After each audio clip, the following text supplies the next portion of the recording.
Welcome to our 1094C and 1095C non-variable hour version 2.0 spreadsheet training hosted by me, Sandro Vivas.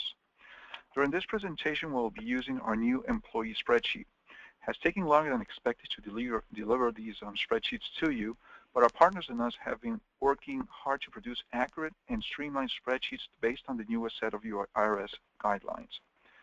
The result is a set of simplified documents aimed at making everyone's lives easier without compromising accuracy nor the integrity of the data that you'll be submitting to us. These are the data retrieval forms for non-variable hour employers. As you can see, the name of the file reflects that it's a file from Diversified Administration Incorporated.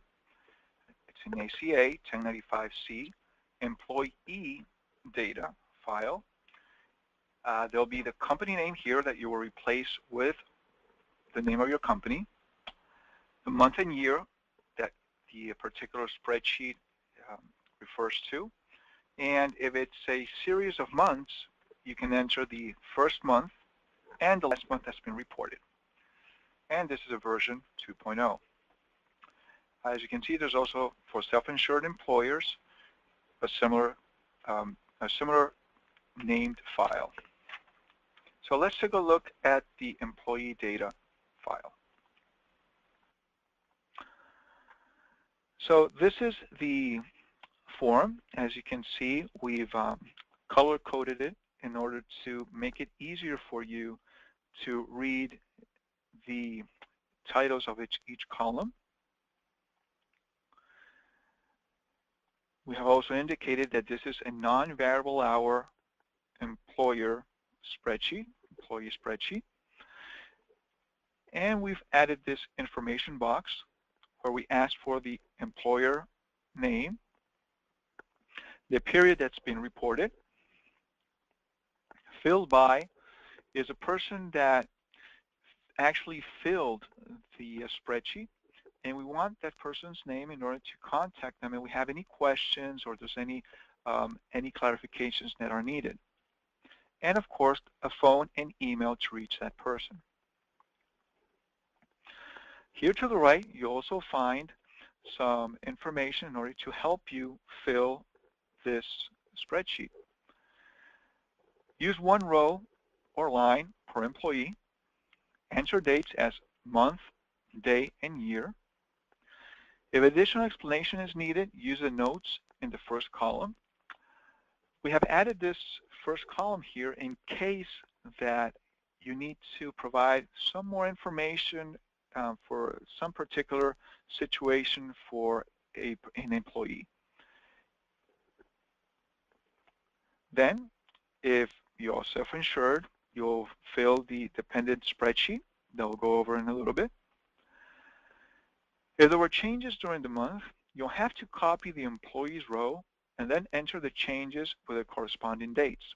And we'll go over that in a little while. And you can find additional help in the comments by hovering over the titles.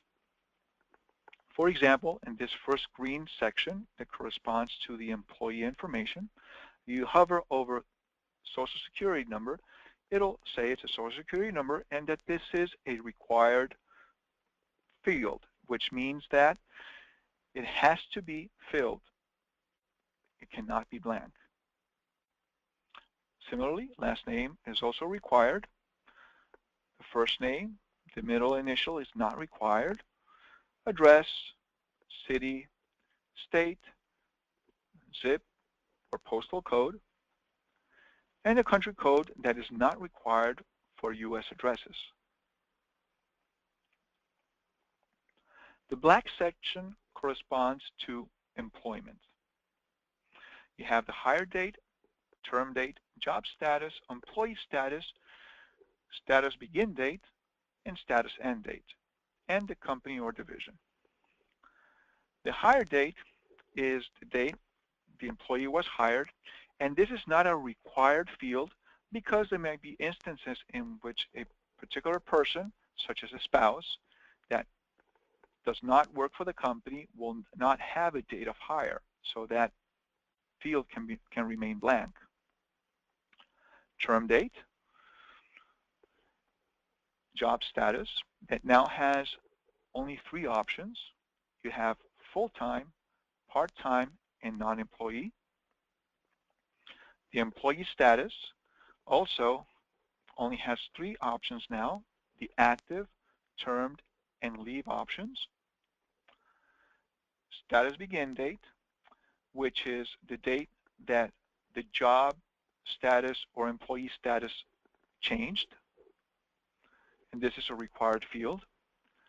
The status end date, that can remain blank until the status changed. And the company or division, which refers to the company that the employee or division the employee works for. For companies that only have one EIN in one division, before we asked that not to enter and leave this column blank. But that lent itself to some confusion. So now we're asking for that information to be entered here. And as you can see, it is a required field. Again, it has to be filled. It cannot be left blank. So let's look at one scenario. Let's say this particular employee was hired on March 15th. So that'll be the date that'll be entered here in hire date. The term date will remain blank. The job status will be full-time. He will be an active employee. And the status begin date will be the same as the hire date in this case because it's the date that this status started. The status end date will remain blank, and the company or division will be entered. Let's say that in April, the employee changed for whatever reason from being a full-time employee to being a part-time employee. So in April, you will keep the original row, and you will copy that row, and you'll keep the hire date the same. The term date will remain blank. But in job status, instead of full-time, you'll have PT for part-timer. He is still an active employee, so remain active here. But the status begin date will be the date in which this new status happened. And that'll be, for this case, April 15th. So the status end date for the previous status will be April 14th. And the status end date for this new status will remain blank until a new status happens. And in company or division, again, will remain the same. For companies that have more than one division and the employee happened to move from one division to the other, that is also considered a status change that will have to be recorded in yet another row.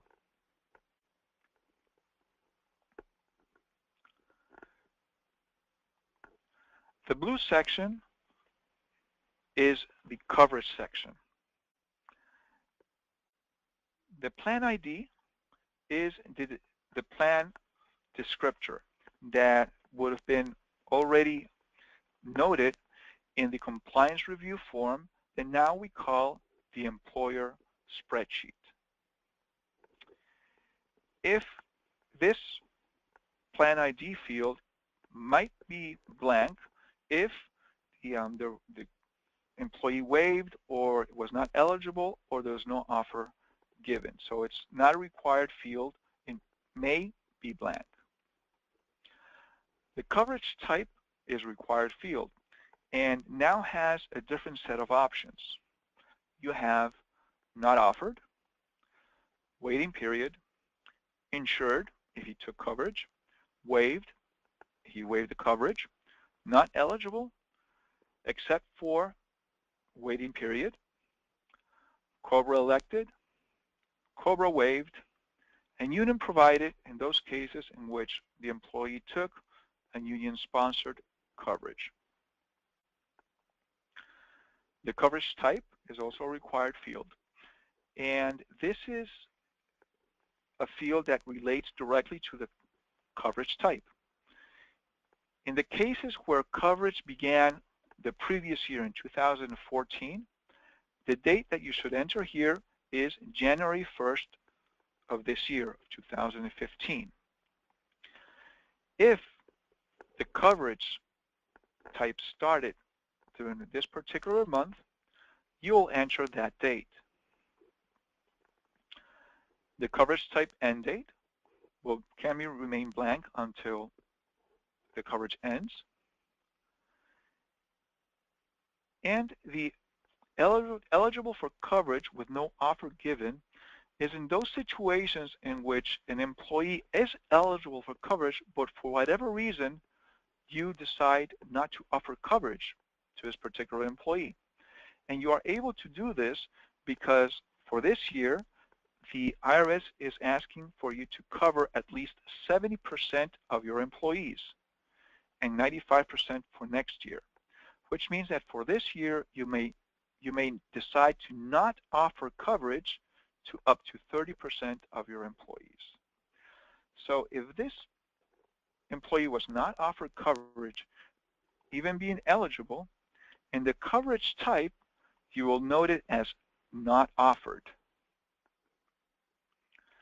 This last column, affordable coverage offered, unaffordable coverage offered, refers to those companies that, for whatever reason, did not offer affordable coverage to their employees based on the ACA guidelines. In these cases, you will enter yes for this field here, but the person, if they took the coverage, that will make them insured. The same as if it was in affordable coverage. You will enter the coverage begin date and leave the coverage type end date blank, or enter a date, the end date, when the coverage ends. The only difference with the affordable coverage is that you'll be entering yes in this column here. If you are fully insured, you will not need to fill the dependent data spreadsheet. If you are self-insured, you will have to fill it. So let's take a look at it. As you can see, it's pretty self-explanatory. We also have a notes column here in case you need to provide some clarification.